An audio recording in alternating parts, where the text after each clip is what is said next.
Мөн эмэгтэйчүүд богино хугацаанд чин хасах зорилгоор хоолоо сойх, мацаг барих нь илбэг байдаг. За гэвч богино хугацаанд чин хасж байгаа нь бодисын солилцооны хямралыг үүсгэдэг юм байна.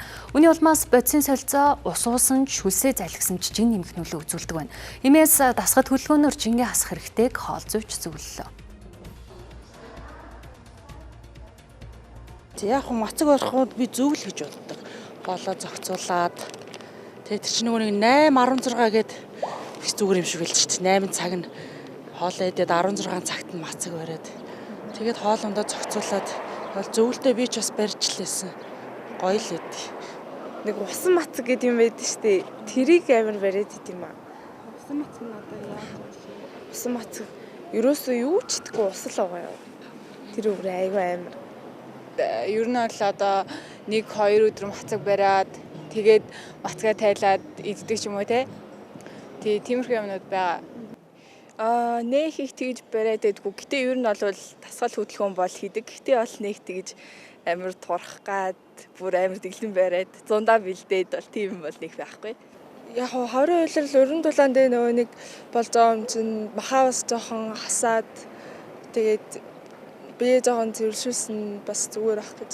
Ер нь хотод одоо жингээ ярих, мацаг ярих гэдэг асуулт байдаг шүү дээ. Энэ дээр ямар үзэл бодолтой байна? Би актер жингээ барих гад байдгүй ижлээл бол одоо итгэл гоё штэ гэж. Хаврын улиралтай хүний ходоодонд хий хурсан байдаг учраас хоолоо сойх нь тохиромжгүй.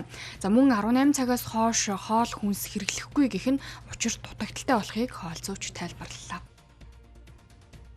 Монгол хүн болохоор улирлын чанартайгаар цагийн хартаа тохируулан хоол олдог. Тийм учраас уламжлалт хоол хүнстэйгээ уялдуулаад дэлмийг ярих юм бол намрын цагт монголчуудад дэлэн барих нь илүү тохиромжтой байдгаа гэдэг ингээд судалгаанууд байдаг. Тийм учраас хаврын цагт за хий хөдөлж байгаа одоо бидний бие махбодын хий шар бадгана гэж 3 төлөлд хуваадаг.